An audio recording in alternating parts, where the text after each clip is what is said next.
Hello friends, welcome to Padmanaidu వింటి లాగ్స్కి. ఇవాళ మంచి కథ ఏంటి తెలిసిన? అమావాస్య పౌర్ణమి. అంటే తిథులు కాదండి, ఇద్దరు అమ్మాయిలు. ఒక అమ్మాయి పేరు అమావాస్య, ఒక అమ్మాయి పేరు పౌర్ణమి.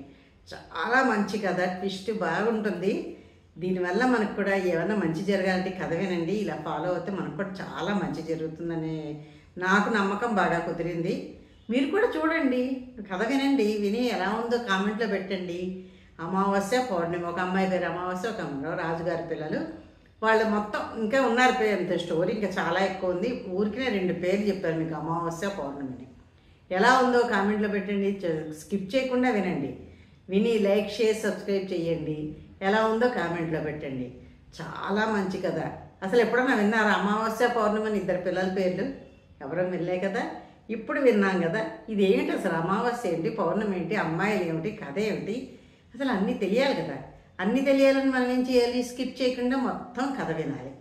ఓకేనా ఫ్రెండ్స్? అలాగే సబ్స్క్రైబ్ చేసిన వాళ్ళకి, లైక్లు కొట్టిన వాళ్ళకి, కామెంట్ పెట్టిన వాళ్ళకే కాదండి, కొత్తగా వచ్చిన వాళ్ళకి కూడా కొంచెం మీరు సపోర్ట్ చేస్తే మా లాంటి వాళ్ళు ఇంకా మంచి కథలు తేయడానికి వాటికి మేము చాలా కృషి చేస్తాం. ఓకేనా? చూస్తున్నారు చాలామంది, 400 మంది 500, కానీ ఎవ్వరు కూడా కామెంట్స్లో లైక్ లేవు. ఆ 2 కావాలి. చిన్న లైక్ కొట్టండి, చిన్న కామెంట్ పెట్టండి, మాకు కూడా సపోర్ట్ చేయండి. పాత వాళ్ళకే కాదండి, కొత్త వాళ్ళకి సపోర్ట్ చేయండి, కొత్త వాళ్ళకి కూడా పైకి వచ్చేటట్టు చేయండి. ఓకేనా? పదండి అయితేను కథలోకి వెళ్దాం. వెల్కమ్ అండి అందరికీను. మంచి కథ, అమావాస్య పౌర్ణమి కథ. అనగా ఒక ఊర్లో రాజు ఉన్నాడు. ఆ రాజుకు 4 పిల్లలు ఉన్నారు. ముందు 2 కొడుకులు, తర్వాత 2 కూతుళ్ళను. 2 చక్కగా అందరూ చాలా చక్కగా ఉంటారు. అతనికేమో ఒక కూతురికేమో పౌర్ణమి అని పేరు పెట్టారు, ఒక కూతురికి అమావాస్య అని పేరు పెట్టారు. అందరూ చిన్నప్పటి నుంచి చక్కగా కలిసిమెలిసి చాలా చక్కగా ఉంటారు. అయితే ఈ అమావాస్య అన్న అమ్మాయి పెద్దగా ఏమీ చేయదు, పూజలు పురస్కారాలు ఏదో ఇంట్లో పని చేసుకోవడం అంత తప్పితే ఏమీ చేయదు. ఈ పౌర్ణమి అనే అమ్మాయి ఏమో ఎంతసేపు పూజలు, ఆవు సేవలు, లేకపోతే ఇవి అవి అంటే అలా సేవా దృక్పథం కలిది అమ్మాయి. ఎక్కువగా అందరికీ సేవలు చేద్దామా, ఇలా చేద్దామా, ఎవరికి హెల్ప్ చేద్దాం, పనిలో కూడా వదిన అన్న వాళ్ళకి అందరికీ కూడా సాయం చేద్దాం, ఇలా ఆలోచిస్తుంది తప్పితే ఆ అమ్మాయికి ఇది లేదు. తల్లికి కోపం వస్తుంది, ఇది నా మీద ఆధారపడట్లేదు, స్వతంత్రంగా ఉందామని దేవుణ్ణే నమ్ముకుంటుంది, దేవుడే ముఖ్యం అనుకుంటుంది. కాబట్టి దీనికి ఎలానే చిన్న కూతురు పౌర్ణమి మీద పెద్ద ప్రేమ ఉండదు, అమావాస్య మీద చాలా ఇష్టంగా ఉంటుంది తల్లి. అలా ఇష్టంగా ఉండి కొన్నాళ్ళకేమో పిల్లలు 4 పెద్దవాళ్ళు అయిపోతారు. అంతే కదా, పెరిగి పెద్ద వెళ్తే కొడుకులు 2కి పెళ్ళిళ్ళు చేసేస్తారు. ముందు రాజుగారు కొడుకులు 2 పెళ్లి చేస్తారు. రాజ్యంలో ఉన్న వాళ్ళందరూ అంటారు రాజుగారు కొడుకులకి పెళ్లి చేస్తారు, ఆడపిల్లలకు కూడా పెళ్లి చేయండి అలాగే చేస్తాను అలా అతను పోస్ట్ పోన్ చేస్తూ ఉంటాడనమాట. ఇలా అన్నీ అయితే ఓ రోజు రాజుగారు ఒంటరిగా ఉన్నప్పుడు రాణిగారు అంటారు, ఏమండి మన ఆడపిల్లలు కూడా పెద్దవాళ్ళు లేరు, పెళ్ళిళ్ళు చేద్దాం, కానీ ముందు పౌర్ణమికి చేద్దాం అండి. అదేంటంటే పౌర్ణమికి చేద్దాం.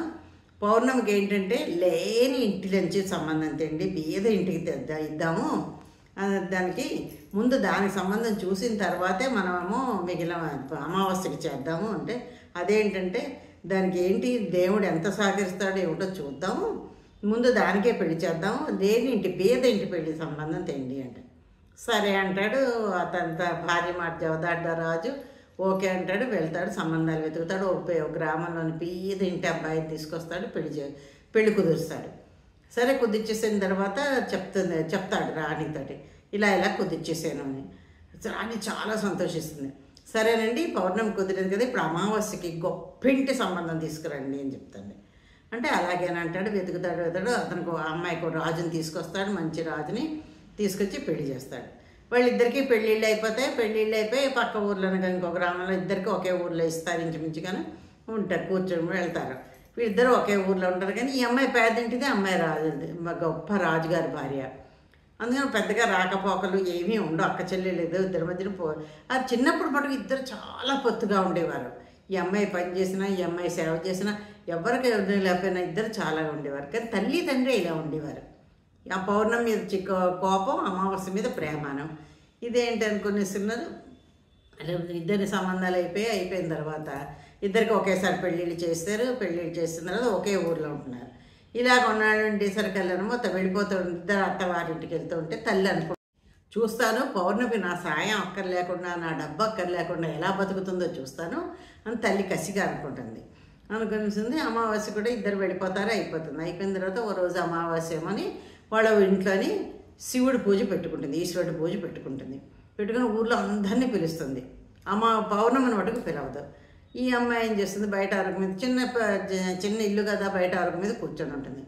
అందరూ మహిళలందరూ ఆడవాళ్ళందరూ వెళ్తూ ఉంటారు కదా, పూజలకు పిలిచింది, అందరినీ పిలిచింది. అంగరంగ వైభవంగా చేస్తుంది.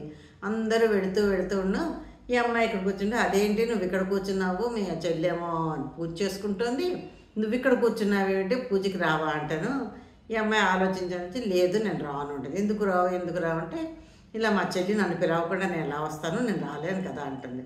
అంటే వీళ్ళందరూ అంటారు, మహిళలందరూ, ఈ ఆడవాళ్ళందరూ, అలా ఇదేంటి పెళ్ళా పేరంటమా, ఇదేమన్నా దేవుడి పూజకి ఒకళ్ళు పిలిచేది ఏమిటి, రా అంటారు. లేదు మా చెల్లి పిలవలేదు కూడా నేను రాను. అలా కాదు, నువ్వు రా అని బలవంతం చేస్తే తప్పదని వాళ్ళతో బయలుదేరుతుంది ఈ అమ్మాయి కూడాను. ఇలాగ అందరితో కలిసింది, వెళుతుంది. వెళ్ళేసి చెల్లెలు ఇంట్లో కూర్చుంటుంది. చూడగానే చెల్లెలు ఆశ్చర్యపోతుంది పౌర్ణమి రావడం చూసి. పౌర్ణమి, నిన్ను నేను పిలవలేదు కదా, నువ్వు ఎందుకు వచ్చావు, నువ్వు మా ఇంటికి పిలవని పేరెంట్కి ఎందుకు వచ్చావు అని వస్తుంది. అని మాట్లాడదు. సర్లే వచ్చావు కదా, పిలవని పేరెంట్కి వచ్చావు కదా, మాట్లాడకుండా ఓ మూలకి కూర్చో, నీ పేదరికం చూస్తే నాకు అసహ్యం వేస్తుందని చెప్పంటుంది. సరే అంటుంది. పాపం కళ్ళం బట్టి నీళ్ళు తెచ్చేసుకుంటూ చెల్లెలు ఇలా అవమానం చేస్తున్న అందరి ముందరు ఓ మూలకు శివయ్య పక్కనే అక్కడ పెద్ద శివయ్య విగ్రహం పెట్టి పూజ చేస్తాను. ఆ శివయ్య దగ్గర కూర్చొని ప్రార్థిస్తుంది. శివయ్య, నేను చేసిన తప్పేంటి, నేను ఏం చేశాను, నేను పూజించడం తప్ప, నేను నమ్మడం తప్ప, గోవులకి సేవ చేయడం తప్ప, నలుగురికి సహాయం చేయడం తప్ప, ఇందులో ఏది తప్పు, ఇంతేనా నేను చేసిన దానికి, నువ్వు ఇంతేనా నాకు ఇస్తున్నది, ఏమి నేను చేసిన తప్పే నువ్వు ఇలా చేస్తున్నావు నన్ను శివయ్య అని ఒకటే ఏడుస్తూ మనసులో అలాగా దేవుణ్ణి అడుగుతూనే ఉంటుందన్నమాట. శివ పూజ అయిపోతుంది. అమావాస్య ఏం చేస్తుంది, అందరికీ ప్రసాదాలు ఇస్తుంది. మొత్తం ఇచ్చి పౌర్ణమికి మటుకు ఇవ్వదు. చూస్తుంది పాపం, చూస్తే ఇవ్వదు, చిన్న చూపు చూస్తూ ఉంటుంది. డబ్బు లేని. సరే అలా కామ్గా నోరు మూసుకొని అలా ఏడ్చుకుంటూ కళ్ళం బట్టి నీళ్ళు పెట్టుకుంటూ బయటికి వెళ్ళిపోతుంది. అలా ఇంటికి వెళుతూ ఉంటేను తనకి అనిపిస్తుంది, అమ్మో ఇప్పుడు ఇంటికి వెళ్తే పిల్లలేమో అని ప్రసాదాలు ఏదైనా అడుగుతారు, ఎలాగా అనుకుంటూనే ఇంటికి వెళ్తూ మధ్యలో అనుకుంటుంది, సరే ఏదైనా సరే అన్నగారి ఇంటికి వెళ్దాము, అన్నదమ్ముల ఇంటి దగ్గరికి వెళ్ళి కొన్నాళ్ళు పుట్టింట్లో ఉందాం అనుకుంటుంది. అన్నలు వదిలిన మటుకు ఈ అమ్మాయిని చాలా బాగా చూసుకుంటారు. ఎందుకంటే ఈ అమ్మాయి వాళ్ళకి అన్నింటిలో సాయం చేస్తుంది, అన్నింటిలో వదిలిన అన్నయ్య అన్న మర్యాదలు ఇస్తుంది, ప్రేమగా చూస్తుంది అని ఇస్తుంది. ఈ అమావాస్య అనేది గొప్ప పొగరబోతు అనమాట.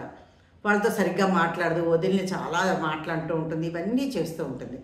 అందుకని వాళ్ళు అమావాస్యని ఇష్టపడరు, పౌర్ణమిని ఇష్టపడతారు. ఇలా వెళుతూ ఉంటేనే ఇంటికి వెళ్తుంది. ఇంటికి వెళ్ళిన తర్వాత భర్త పిల్లలతో చెప్తుంది, నేను కొన్నాళ్ళు మా పుట్టింటికి వెళ్ళి వస్తాను, మా అమ్మ వాళ్ళ ఇంటికి, మా అన్న వాళ్ళ దగ్గర ఉండేస్తానంటే సరే అంటుంది.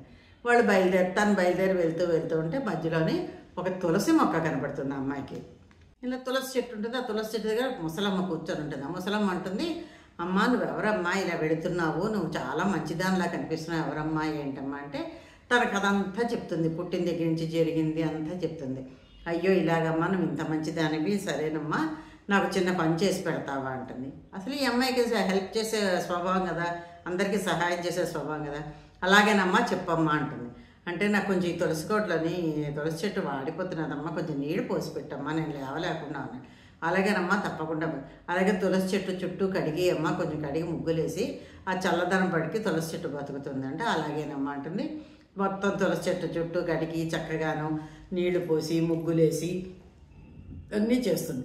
చేసిన తర్వాత ముసలమ్మ కూడా లేవలేంది కదా పాపం, ఆవిడ కూడా స్నానం చేయించేసి మొత్తం బట్టలన్నీ మార్చి ఆవిడ బట్టలన్నీ ఉతికి ఆరేసేసి అన్నీ చేసి ఆవిడకి స్నానం చేయించిన ముందు కాళ్ళు ఎత్తుతూ ఉంటుంది. కాళ్ళు ఎత్తుతూ ఉంటేను అన్నీ చేశాక అమ్మ నువ్వు ఎంత మంచిదానివి అమ్మ అని పౌర్ణమిని బాగా పొగిడి అప్పుడు అంటుంది. అంటే అప్పుడు పౌర్ణమి అమ్మ ఇంకేమన్నా పనులు ఉన్నాయా, ఇంకేమన్నా సేవ చేయమంటే చేసేసి నా పుట్టింటికి వెళ్తాను అంటుంది. ఇంకేం లేవమ్మా నువ్వు పుట్టింటికి వెళ్తానంట కదా, వెళ్ళు తప్పకుండా వెళ్ళు అని ఆశీర్వదిస్తున్నాయి. నేను చేసుకున్నవాడు చాలా అదృష్టవంతుడమ్మా, నీకు అష్టైశ్వర్యాలు ఇష్ట సంపదలు కలుగుతాయి, నువ్వు చాలా అదృష్టవంతురాలివి, చాలా మంచివి దానివి, నువ్వు నీ భర్త కూడా చాలా మంచివాడు, నీ చాలా బాగుంటుంది నీ జీవితం అంతా అని అలా ఆశీర్వదించి నువ్వు పుట్టింటికి వెళ్తున్నావు వెళ్ళు, కానీ వచ్చేటప్పుడు మటుకు వచ్చి నన్ను కలువు మళ్ళాను, అలా వెళ్ళిపోవడం కాదు, ఇంకో తోవలో వెళ్ళదు, ఈ తోవలోనే వస్తూ నన్ను కలువు అని చెప్తుందన్నమాట. అలాగే మా అమ్మ తప్పకుండా వస్తానని చెప్పి బయలుదేరుతుంది. అలా బయలుదేరే వరకు బస్సులు ట్రైన్లు ఏం లేవు కదా, నడుచుకొని వెళ్తూ ఉంటుంది. వెళుతూ ఉండేసరికల్లానేమో ఒక గుడి కనిపిస్తుంది. అది శివాలయం, శివుడి గుడి అనమాట. అక్కడ కూడాను ఒక తులసి చెట్టు కనిపిస్తుంది. తులసి చెట్టు కనిపించి అక్కడ ఒక చెట్టు కింద తులసి చెట్టును మామలా అక్కడ మామ ఎలా ఉంది అలాగే ఒక చెట్టు కింద ఒక బాబాలాగా శివుడే మారువేషంలో కూర్చుంటాడు అనమాట. బాబాలా కూర్చుంటాడు. కూర్చుంటేనే అమ్మ ఎవరమ్మా నువ్వు అంటేను, నువ్వేమిటి నీ సంగతి ఏంటంటే, బాబా మీకు ఏమైనా సాయం చేయాలా నేను అంటాను. అవునమ్మా నేను పెద్దవాడిని అయిపోయాను, నేను లేవలేను. తులసి చెట్టు చూసావా ఎలా దుమ్ము పట్టిపోయిందో, తులసి చెట్టుని కడిగమ్మా. తులసి చెట్టు కడిగేసి అలాగే చుట్టుపక్కలంతా కడిగేసి గుడి కూడా చాలా రోజులే శుభ్రం చేయలేదు, మట్టి కొట్టుకుపోయింది, కొంచెం శుభ్రంగా చెయ్యమ్మా అంటాను. అలాగే బాబా తప్పకుండా చేస్తాను అంటుంది ఈ అమ్మాయి. అవన్నీ కడుగుతుంది. కడిగిన తర్వాత బాబా అంటారు, నేను కూడా స్నానం చేసి చాలా రోజులైందమ్మా, 2 బకెట్ నీళ్ళు పెట్టంటే అలాగే బాబా అంటుంది, పెడుతుంది. పెట్టిన తర్వాత బాబా ఇంకేమైనా పని ఉందా అంటే, ఇంకేం లేదమ్మా నువ్వు పుట్టింటికి వెళ్తాన్నా వెళ్ళిరా అంటుంది. అంటే దండం పెడుతుంది. దండం పెడితేను ఆయన కూడా అష్టైశ్వర్యాలు ఇష్ట సంపదలు కలుగుతాయని చాలా బాగా ఎక్కువ ఆశీర్వచనం ఇస్తారు. ఆవిడ ఇలా నడుచుకుంటూ ముందుకెళ్తుంది. ముందుకెళ్ళేసరికి ఒక కాళీమాత మందిరం కనిపిస్తుంది. ఆ కాళీమాత మందిరం, కాళీమాత ఏమో ఒక ముత్తైదు రూపంలో ఒక చెట్టు కింద కూర్చొని ఉంటుంది. వెళ్ళిసలన ఈవిడ ఎక్కడికి వెళ్ళేసలా కాళీమాత అంటుంది, ఎవరమ్మా నువ్వు ఏంటంటే ఈవిడ అన్నీ చెప్తుంది. చెప్తే అమ్మ చూసావా ఈ మందిరం అంతా ఎలా దుమ్ము కొట్టుకుపోయిందో, అందరూ వచ్చి దర్శించి వెళ్తారు, ఎవ్వరు ఈ మందిరాన్ని శుభ్రం చేయరు. నేను ముసిందాన్ని అయిపోయాను, లేచి చేసుకొని నేను స్టేజ్లో ఉన్నాను, కాబట్టి నువ్వు ఏమన్నా కొంచెం శుభ్రం చేసి పెట్టగలవా అమ్మ అంటే, అసలు ఈ అమ్మాయి మంచిది కదా, అసలు దైవభక్తి కలది, అలాగేనమ్మా నేను చేసి పెడతానని చెప్పి మందిరం అంతా కడిగి ఈ అమ్మాయి ఈ ముసలమ్మ మొత్తం మందిరం అంతా చాలా శుభ్రంగా చేసి కడిగేసి ముగ్గులు వేసేసి ఈ మా మామగారికి కూడా అనమాట, అంటే మా ముత్తైదు కూడా అనమాట, స్నానం చేయించేసి చక్కగా నలుగు పెట్టి స్నానం చేసి మంచి చీర కట్టి బొట్టు అన్నీ పెడుతుంది. ఆవిడకి కూడా కాళికాదేవి కాళ్ళు ఒత్తుతూను కాళ్ళన్నీ అంటే కాళ్ళు నొక్కుతూ చక్కగా సేవ చేసుకొని వెళ్ళొస్తానమ్మా అంటే ఆవిడ కూడా చాలా ఆశీర్వచనాలు ఇస్తుంది. సరే అమ్మ వెళ్ళిరా జాగ్రత్తగా పుట్టింటికి వెళ్ళి మళ్ళీ ఇట్రా అమ్మ అంటుంది. అలా వెళుతూ ఉంటేనేమోని ఒక నది కనిపిస్తుంది. ఆ నది ఒడ్డున కూడా ఒక పెద్ద చెట్టు, ఆ చెట్టు కింద ముసలమ్మ ఉంటుంది. ఆవిడెవరో కాదు, గంగామాత అనమాట. ఆవిడ అంటుంది, అమ్మ ఎవరు నువ్వు, ఇలా ఎందుకు వచ్చావు ఏంటంటే, అంటే ఈవిడ తన వృత్తాంతం అంతా మళ్ళీ పుట్టినైతే నా పేరు పౌర్ణమి ఇలా అన్నీ చెప్తూ ఉంటుంది. అన్నీ విన్న తర్వాత ఆవిడేం చేస్తుంది, అమ్మ చూసావా నది చుట్టూ అందరూ స్నానాలు చేసి వెళ్ళిపోతున్నారు తప్ప ఎవ్వరూ వచ్చి శుభ్రం చేసేవాళ్ళు లేరు, కాబట్టి నువ్వు నాకేమైనా శుభ్రం చేసి కొంచెం సాయం చేసి పెట్టగలవా అంటేను, ఆవిడ తప్పకుండానమ్మా నేను ఎందుకు చెయ్యను, నది చుట్టూ నేను చేస్తాను అని చెప్పి అంటుంది. గంగామాత అడిగినట్టే అన్నీ శుభ్రం చేస్తుంది. ఆవిడకి కూడా స్నానం చేయించి మంచి చీర కట్టి బొట్టు పెట్టి ఆవిడ కాళ్ళు ఒత్తేసి అమ్మ వెళ్ళి రానా అని దండం పెడుతుంది. ఆవిడ కూడా అన్ని అష్టైశ్వర్యాలు ఇష్ట సంపదలు కలుగుగా కానీ అన్ని రకాలుగా మంచి ఆశీర్వచనాలు ఇస్తుంది. ఇంకా ఆవిడ పుట్టింటికి వెళ్ళాలంటే అక్కడి నుంచి ఆ నీటిలోంచి పడవలోంచి దాటి వెళ్ళాలి. ఆ పడవలో కూర్చుని సరే పువ్వులన్నీ చల్లా చెదురుగా ఉంటాయి. ఆ పువ్వుల మధ్యనే ఆవిడ కూర్చొని చక్కగాను పడవ దాటుతుంది. నది ఒడ్డుకి వెళ్ళిన తర్వాత పుట్టింటికి వెళ్తుంది. పుట్టింటికి వెళ్ళి అన్న వదినలు ఎంతో సంతోషిస్తారు. అమ్మ పౌర్ణమి ఎన్నాళ్ళకి వచ్చావు తల్లి, ఎన్నాళ్ళకి వచ్చి ఎంతో ముద్దుగా ఎంతో చక్కగా చూసుకుంటూ ఉంటారు. ఎంతో సరదాగా కబుర్లు చెప్పుకుంటుంది అన్నలతోటి వదినతోటి అందరితోటి. ఇంక నేను వెళ్తాను, నేను మా అత్తవారింటికి వెళ్ళిపోతాను, నేను చూడడానికి వచ్చాను చాలా రోజులైనా చూశాను కదా వెళ్ళిపోతాను. అప్పుడు వదిన ఏం చేస్తారు, వదినలు మంచి ఎర్ర చీరలు ఇచ్చారు ఆవిడకి బహుమతిగాను. ఇద్దరును ఇచ్చేసరికలేమో అంటుంది, నాకెందుకు వదినా ఇప్పుడు ఈ చీరలు ఇవేను అంటుంది. అంటే అలా కాదమ్మా, ఇన్నాళ్ళుగా నువ్వు పుట్టింటికి వచ్చావు, ఎంత మంచిదాని నువ్వు, మా మంచి కోరి మాకు అంత సాయం చేసావు, అమావాస్యలాగా ఎప్పుడు మా మంచి కాకపడలేదు, కాబట్టి నువ్వు చీర కట్టుకొని అందంగా తయారైరా, అప్పుడు నేను పుట్టింటికి పంపిస్తూ ఉంటుంది. వద్దు వదిన అంటే, లేదు నువ్వు ఈ ఎర్ర చీర కట్టుకొని అందంగా తయారారా, నువ్వు పౌర్ణమి నువ్వు అంత అందంగా ఉంటావో చూడు, ఎర్రచీర కట్టుకొని చెప్తాను. పౌర్ణమి సరే వదిన తయారవుతాను, ఇప్పుడు మీరు పిలిచినా పుట్టింటికి నేను వస్తాను, మీరు ఏది పెడితే అది తిని ఎంత సంతోషంగా నవ్వుతూ హాయిగా మాట్లాడుకుందాం మనం, నేను ఎప్పుడు పిలిచినా వస్తాను వదిన అంటుంది. సరే వెళ్ళి చక్కగా తయారవుతుంది. ఎర్రచీర కట్టుకొని వదినలు ఇచ్చిన గాజులు అన్నీ వేసుకొని ఎంతో అందంగా తయారై వస్తుంది. వచ్చేసరికి అన్నలు వదినలు ఎంతో సంతోషిస్తారు, ఎంత బాగున్నావు అమ్మ పౌర్ణమి నువ్వు అని. వెళ్తుంటే వాళ్ళందరికీ దండం పెడితే వాళ్ళు ఏం చేస్తారు, ఒక సంచి నిండాను కొంత కట్నం కింద ఆడపిల్ల కట్నం కింద ఇస్తారు. వద్దొదినా వద్దన్నయ్య నాకు మీ ఆశీర్వచనాలు చాలంటే, లేదమ్మా తీసుకెళ్ళి ఇస్తా. సరే పట్టుకుంటుంది, వస్తుంది, మళ్ళీ అదే పడవ కనిపిస్తుంది. ఆ పడవ దాటి మళ్ళీ నది ఒడ్డుకు వస్తుంది. ఆ నది ఇంకో ఒడ్డుకి వెళ్తుంది. అక్కడికి వెళ్ళేసరికి గంగమ్మ కూర్చొని ఉంటుందన్నమాట ముసలమ్మ. ఆ ముసలమ్మ వారు గంగమ్మ అన్నమాట. ఆ గంగమ్మ ఏం చేస్తుంది, అమ్మ వచ్చేసావా, అప్పుడే పుట్టింటి నుంచి వచ్చావంటే, వచ్చేసానమ్మా మా అత్తవారింటికి వెళ్తున్నాను నేను అంటుంది. ఎంత బాగున్నావు అమ్మా నువ్వు అని చెప్పేసి, అమ్మ నీకు ఇదిగోటి సంచి పట్టుకెళ్ళమ్మా నువ్వు వెళ్తున్నాను. నాకెందుకు అమ్మ సంచి, నాకు వద్దు నేను తీసుకుంటే, కాదమ్మా ఈ సంచి చాలా బరువుగా ఉంది, ఎన్నాళ్ళు పెట్టుకుంటాను, చాలా రోజుల నుంచి నా దగ్గర ఉంది, ఈ సంచి నువ్వు తీసుకెళ్ళమ్మా అంటే ఎంతో చెప్తుంది. వద్దని ఈవిడ తీసుకెళ్ళమా, మొత్తానికి అయితే ఆ గంగమ్మ ఒప్పిస్తుంది, సంచి తీసుకుంటుంది. అయితే ఒక షరతు పెట్టింది గంగమ్మ, ఈ సంచి నువ్వు మధ్యలో ఎక్కడ తెరవకూడదు, ఇంటికి వెళ్ళే తెరవాలంటుంది. సరేనమ్మా అంటుంది. సంచి తీసుకుని బయలుదేరుతుంది. ఆ సంచి తీసుకొని వచ్చేసరికేమో కాళీమాత ఉంది కదా, ముత్తైదు కింద కూర్చుంటుంది కదా, ఆవిడమ్మ వచ్చేసావా అని ఆవిడ అన్ని కుశల ప్రశ్నలు వేసిన తర్వాత అత్తింటికి వెళ్తున్నామమ్మా, ఇదిగో ఈ సంచి తీసుకెళ్ళమని. ఈవిడ మామూలుగా నాకు వద్దు అంటుంది, ఈవిడ అత్యాశకి పోదు కదా, వద్దు అంటుంది, ఆవిడ బలవంతంగా వేస్తుంది, తీసుకుంటుంది. సరే అని తీసుకుంటుంది, వెళ్తుంది. అందరూ ఒకటే కండిషన్, ఇంటికి వెళ్ళేదాకా సంచి తిప్పకూడదని. సరే అంటుంది. మళ్ళీ వచ్చిన శివాలయం వస్తుంది. శివాలయం వస్తే శివుడు మారు వేషంలోని బాబాజీ రూపంలో ఉన్నాడు కదా, బాబా అంటాడు, నువ్వు చేసిన సేవకి చాలా సంతోషం అమ్మ, ఇదిగో నువ్వు ఇప్పుడు నీ అత్తారింటికి వెళ్తున్నావు కదా, ఉట్టి చేతులతో వెళ్తావు, ఇగో ఈ సంచి తీసుకోమ్మా అంట.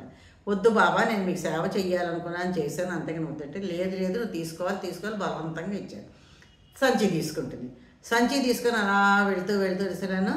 అక్కడ ఫస్ట్ వెళ్ళిన తులసమ్మ మన దగ్గర మా అమ్మ ఉంటుంది కదా, నన్ను కలవంది వెళ్ళొద్దు అంటుంది కదా, అక్కడికి వెళ్తుంది అనమాట. సంచులన్నీ తీసుకొని ఇంటికి చేరుతుంది. ఇంటికి చేరేసరికల్లా పిల్లలు తన మొగుడు భర్త అందరూ ఎదురు చూస్తూ ఉంటారు. ఆ సంచులన్నీ తీసుకొచ్చి చూపించి అక్కడ పెడుతుంది. అన్ని సంచులు ఓపెన్ చేద్దాం అనుకుంటూ ఉంటారు వాళ్ళు, తెరుద్దాం అని. అయితే ముందు పుట్టింటి ఆరిచ్చిన సంచి తెరుస్తుంది అమ్మాయి. తెరిచిన దాని నిండా తిరుబండారాలు, నగలు, వజ్రాలు, వైడూర్యాలు అన్నీ పెట్టి, పిల్లలకి బట్టలు, బావగారికి బట్టలు అన్నీ, వీళ్ళందరికీ బట్టలు అన్నీ పెట్టేసి ఇస్తారు. అవి తీయగానే పిల్లలందరికీ ముందు తిరుబండారాలు ఇచ్చేసి, ఆ తర్వాత ఏమో వాళ్ళకి మంచి బట్టలు వేసేసరికి వాళ్ళు సంతోషంగా గింతుతూ ఉంటారు. భర్త కూడా చాలా సంతోషిస్తాడు. ఆ తర్వాత ఇప్పుడు మరి గంగమ్మ ఇచ్చిన సంచి కదా ఓపెన్ చేయాలి, అది కాళీమాత ఇచ్చిన సంచి ఓపెన్ చేస్తారు. ఓపెన్ చేస్తారు దాని నిండా నగలు, 7 వారాల నగలు, అష్టైశ్వర్యాలు, వజ్రాలు, వైడూర్యాలు అంటే ఆశ్చర్యపోతుంది. మళ్ళీ అక్కడి నుంచి వచ్చి శంకరుడి దగ్గరికి వస్తుంది. శంకరుడి దగ్గరికి వచ్చేలా అతని అతని బలం వల్ల అమ్మాయికి అతని నిండా కూడా అనమాట, అతని ఆశీర్వచనాలు, బంగారాలు, వెండ్లు, డబ్బులు, ఆస్తులు అన్నీ ఉన్నాయి. ఆశ్చర్యపోతూ ఉంటారు వాళ్ళు. ఒక్కొక్క సంచి తెచ్చి ఇదేంటి అని. ఆ తర్వాత ఆఖరిదైన తులసమ్మ సంచి తెస్తుంది. తులసమ్మ చెట్టు దగ్గర మొత్తైదు మా అమ్మ ఇచ్చిన ఉంది కదా, అది తెరుస్తుంది. అది తెరిచేసరికల్లాను దాని నిండా అనమాట గోధుమలు, అన్నము, పప్పులు, బియ్యాలు అన్నీ ఉంటాయి. ఐశ్వర్యాలు ఇన్ని వచ్చేలా ఇంకా పౌర్ణమి ఇంట్లోని దేనికి లోట్లేదు. అష్టైశ్వర్యాలు వచ్చాయి, ఇల్లు, బంగళాలు చాలాను, పిల్లలు, భర్త కూడా ఎంతో సంతోషంగా ఎంతో హ్యాపీగా వాళ్ళు గడుపుతూ ఉంటారు. అయితే నువ్వు కొన్నాళ్ళు వేసరికల్లాను ఇదంతా నాకు శివుడు పెట్టిన భిక్షే కదా, ఆ రోజు అమావాస్య ఇంట్లో శివుడి దగ్గర ఏడిస్తే నాకు శివుడు ఇలా ఇచ్చాడు కాబట్టి నేను కూడా శివ పూజ పెట్టుకుంటాను అనుకుంటుంది. తను కూడా శివ పూజ పెట్టుకుంటుంది. ఊళ్ళో ఉన్న అందరినీ పిలుస్తుంది, మహిళలందరినీ. సరే తన చెల్లెల్ని మళ్ళీ అమావాస్యను కూడా నువ్వు మా ఇంటికి శివ పూజకి రా అంటుంది. ఏమిటి నువ్వు కూడా శివ పూజ చూసుకుంటావా, అబ్బా నీకు అంత ఉందా అని ఇది ఎలా వెక్కిరిస్తూ ఉంటుంది. అంటే లేదు నేను పెట్టుకున్నాను, రా అమావాస్య మా ఇంటికి రా అని చెప్తుంది. సరేలే వస్తాలే అంటుంది. కొంచెం నీరసనగా మాట్లాడుతుంది కదా, నీకు పౌర్ణమి డబ్బు లేదని అమావాస్య అంటూ సరే అంటుంది. అమావాస్య వస్తుంది. వచ్చేసరికల్లాను అక్కడ చూసిన ఏర్పాట్లు అన్నీ చూసి ఆశ్చర్యపోతుంది. ఇదేంటి, దీనికి ఇంత డబ్బు ఎక్కడిది, ఇంత గ్రాండ్గా ఎలా పూజ చేసేస్తుంది ఏంటి, ఎన్నో డౌట్లు ఉంటాయి. పూజ అయ్యేదాకా ఉగ్గపట్టుకొని ఉంటుంది అలా ఓపిక పట్టి పూజ అవగానేను పౌర్ణమి దగ్గర పౌర్ణమి నీకు ఇంత డబ్బు ఎలా వచ్చింది, నువ్వు ఎక్కడి నుంచి దొంగలాడేవా, ఏం చేసావు అని చెల్లెలు అక్క మీద అనుమానాలతో అడుగుతూ ఉంటుంది. ఎందుకు ఏంటంటే ఇలా చెప్పింది, నువ్వు నాకు ప్రసాదం కూడా ఇవ్వకుండా పంపించావు, నేను చాలా బాధపడ్డాను. ఇక్కడ నీ దగ్గర నుంచి వచ్చిన తర్వాత నేనేం చేశానంటేను మా ఆయనకి పిల్లలకి చెప్పి నేను మన అమ్మ వాళ్ళ ఇంటికి వెళ్ళాను, పుట్టింటికి వెళ్తుంటే తోలో జరిగినవన్నీ చెప్పింది. వచ్చేటప్పుడు ఏం జరిగిందో అన్నీ చెప్తుంది. ఆ డబ్బంతా ఐశ్వర్యం అంతా వాళ్ళు ఇచ్చిందేను అని చెప్పండి. అంటే నీకు ప్రసాదం ఇవ్వలేదనా నువ్వు చెప్తున్నావు, అయితే నువ్వు కూడా నాకు ప్రసాదం ఇవ్వకు, నన్ను ఎగతాళి చెయ్యి అయితేను నువ్వు అంటే అంటుంది. అదేం లేదక్క చెల్లి, నువ్వు చేసింది చెప్పాను, నువ్వు నన్ను ఎగతాళి చేసావు, ప్రసాదం ఇవ్వలేదు, కానీ నేను చాలా బాధపడ్డాను చెప్పాను, అంతేగాని నేను చేయను అని అందరితో పాటు ప్రసాదాలు ఇస్తుంది. అది అక్కడ చెల్లెకి కూడా ఇస్తే అమావాస్య మటుకు పుచ్చుకోదు, నాకు అక్కర్లేదని చెప్పేసి వెళ్ళిపోతుంది. వెళ్ళిపోయి ఇంటికి వెళ్తుంది. ఇంటికి వెళ్ళి భర్త పిల్లలకి చెప్పి నేను పుట్టింటికి వెళ్ళి వస్తానని చెప్తుంది. అలాగే బయలుదేరుతుంది. అక్కలాగేను తను కూడా బయలుదేరి వెళ్తుంటే ముందు తులసి చెట్టు మా అమ్మ కనిపిస్తుంది. అమ్మ నువ్వు ఎవరు అమ్మ, ఇలాగా కొంచెం తులసి చెట్టు ఎండిపోయింది, కొంచెం నీళ్లు పోసి ఇదంతా కడిగి శుభ్రం చేయంటే, ఓ ముసిల్దానా నేను ఎవరిని అనుకుంటున్నావు, నేను ఎంత ఖరీదైన చీర కట్టాను, నువ్వేంటి నన్ను ఇవన్నీ చేయమంటున్నావు, నా చీర పాడైపోదా పాప నీకేం చేయనా అనేసి వెళ్ళిపోతుంది. అలా వెళితే శంకరుడు కనిపిస్తాడు. శంకరుడికి కూడా అదే చెప్తుంది. ఆ తర్వాత గంగామాతకి అదే చెప్తుంది. ఆ తర్వాత ఏమో అందరికీ అలాగే చెప్పిస్తుంది. పడవెక్కుతుంది. పడవెక్కేసరికి అక్కడేమో ముళ్ళు ఉంటుంది. ఆ అమ్మాయి ఎక్కినప్పుడు పౌర్ణమి ఎక్కినప్పుడు పువ్వులు ఉంటాయి, ఈ అమ్మాయి ఎక్కినప్పుడు ముళ్ళు ఉంటాయి. కాళ్ళల్లో ముళ్ళు గుచ్చుకుంటుంటాయి. ముళ్ళు గుచ్చుకుపోతే ఏం చేస్తుంది ఈ అమ్మాయి, అలాగే పడవ దాటి కిందకి దిగి కుట్టుకుంటూ పుట్టింటికి వెళ్తుంది. కుట్టుకుంటూ అన్నగారింటికి వెళ్ళేసరికి వదిలి చూసి ఆశ్చర్యపోతారు. అమ్మ ఇది ఎందుకు వచ్చింది అమావాస్య ఇప్పుడు మన ఇంటికి, అయినాను పౌర్ణమి కంటే డబ్బు లేదు కాబట్టి వచ్చింది. ఆయన అభిమానంగా చిన్నప్పటి నుంచి కూడాను పెళ్లికి ముందు నుంచి కూడా మనకెంతో సహాయం చేసి మన పనులలో సహాయం చేసి మనకెంతో సహకరించి మనతో మంచిగా ఉంది.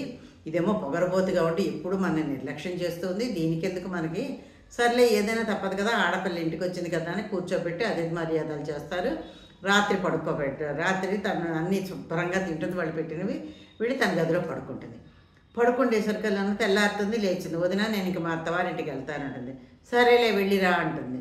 అంటే అదేంటి వదిన మా పౌర్ణమి వచ్చినప్పుడు మీరు అన్ని మర్యాదలు చేసి సంచులు ఇచ్చారు, నాకేమీ ఇవ్వరా అంటుంది. అంటే ఎందుకు ఇవ్వమో ఇస్తాము, నువ్వు ఇంటికి వెళ్ళేసరికి నీ ఇంట్లో ఉంటుంది చూడు అంటారు వీళ్ళు. చెప్పారు కదా అని బయలుదేరిపోయి వచ్చేసరికల్లా ముందే ఉంటుంది గంగమ్మ తల్లి. అమ్మ అప్పుడే పుట్టింటి నుంచి వెనక్కి వెళ్ళిపోతున్నావా అమ్మ అంటే, అవునమ్మా అంటే జాగ్రత్తగా వెళ్ళమ్మా అంటుంది. అదేంటి గంగమ్మ అలా అంటున్నావు, నువ్వు మా పౌర్ణమికి సంచి ఇచ్చావు నాకు ఇవ్వా అంటుంది. అంటే ఇస్తానమ్మా వెళ్ళు, నీ ఇంటికి వెళ్ళేసరి నీ ఇంట్లో ఉంటుంది. అలాగే అందరూ నలుగురు అలాగే చెప్పిస్తారు. వీళ్ళు నలుగురును ఆ పుట్టింటి వచ్చిన సంచులు అన్నీ పట్టుకొని వెళ్ళిపోతుంది. అన్నీ ఇంటి దగ్గర ఉంటాయి కదా నా ఆస్తితో వెళ్ళిపోతుంది. వెళ్ళేసరికెళ్ళాను అన్నీ ఇంటికి వెళ్ళేసరికి 5 సంచులు ఉంటాయి. 5 సంచులు అంటే గొప్ప ఖుషి అయిపోతుంది. అబ్బా నాకు ఏదో వచ్చింది అయితే ఓపెన్ చేస్తుంది. ఫస్ట్ ఒక సంచి ఓపెన్ చేస్తుంది. దాంట్లోంచి ఏంటి రాళ్ళు మట్టి అవన్నీ వస్తాయి.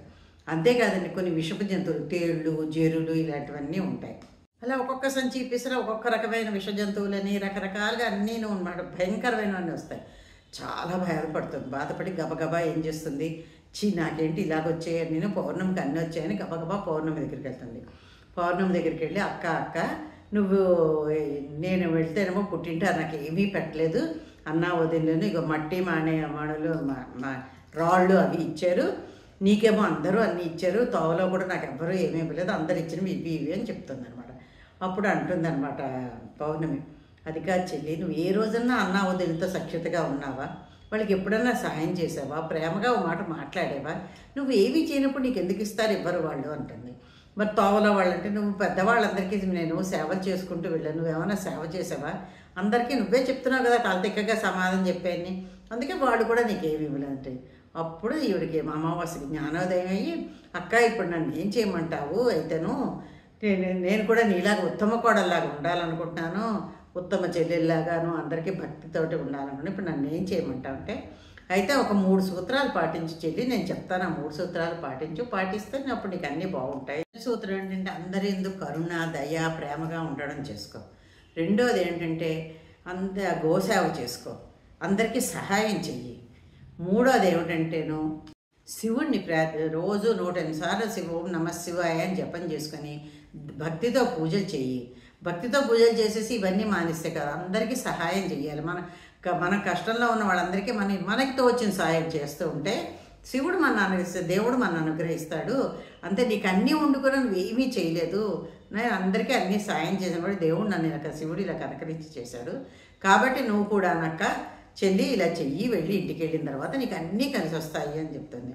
అప్పుడు ఇంటికి వచ్చేసి తను కూడాను చక్కగాను అన్నీ మంచి మారిపోయి మంచిగా ఉండి చక్కగా అందరికీ సాయం చేయడం, గోసేవ చేయడం, అందరికీ ఎవరికి అడిగిన వాళ్ళకి అందరికీ కూడా రకరకాలుగా సాయం చేస్తూ ఉంటుంది. అంతేకాకుండా తన దగ్గర ఉన్న డబ్బులో ఉన్న దాంట్లో దాన ధర్మాలు చేసుకుంటూ ఉంటుంది. శివుడికి రోజు కూడాను మంచి శివపూజ చేసుకుంటూను చక్కగా ఓం నమః శివాయ 108 సార్లు జపం చేసుకొని ఉంటుందన్నమాట. ఆవిడకి కూడా తర్వాత అష్టైశ్వర్యాలు ఇష్ట సంపదలు దేవుళ్ళందరూ కూడా ఇచ్చేది. అదే చూసారా, పౌర్ణమి కుళ్ళుతో నువ్వెందుకు బాగుపడాలి అని చెప్పడం మానేయకుండా చెల్లి కూడా బాగుండాలని చెప్పి చక్కగా అన్నీ చెప్పింది. చెల్లి చెప్పినట్టుగానే, అక్క చెప్పినట్టుగానే చెల్లి అన్నీ పాటించి ఉంది. అందుకండి ఎప్పుడు కూడా ఈ మొత్తం ఎప్పుడు విన్నా, మనం ఏ కథ విన్నా కూడా ఏముంది, అందరికీ సాయం చేయాలి, మంచి మనసుతో ఉండాలి, ఇదనమాట. పౌర్ణమి అమావాస్య కథ ఇది. మీ అందరికీ నచ్చిందా? నచ్చితే ఒక లైక్ చేసి కామెంట్ పెట్టి సబ్స్క్రైబ్ చేసుకోండి, నాకు సపోర్ట్ చేయండి. ఓకేనా friends? Thank you. Bye bye. Hello, bye bye చెప్పి వెళ్ళిపోకండి, ఉండండి. లాస్ట్లో ఉంది చిన్న ట్విస్ట్. ఏంటంటే కథ కొంచెం పెద్దది కదా, అలాగని స్కిప్ చేయకండి. స్కిప్ చేయకుండా మొత్తం చూసి వినండి. అందరికీ జీవితంలో పనికొచ్చే కథ అనమాట ఇది. మనందరికి కూడా ఇది కథ వింటే మనకు కూడా అన్నీ అర్థమైపోయాయి కదా. దేవుణ్ణి ఎలా కొలవాలి అంటే, ఎలా పూజ చేయాలి, అందరికీ ఎలా సాయం చేయాలి, ఇవన్నీ కూడా మనం తెలుసుకోవాలి. ఓకేనా ఫ్రెండ్స్? ఇప్పుడు బాయ్ బాయ్.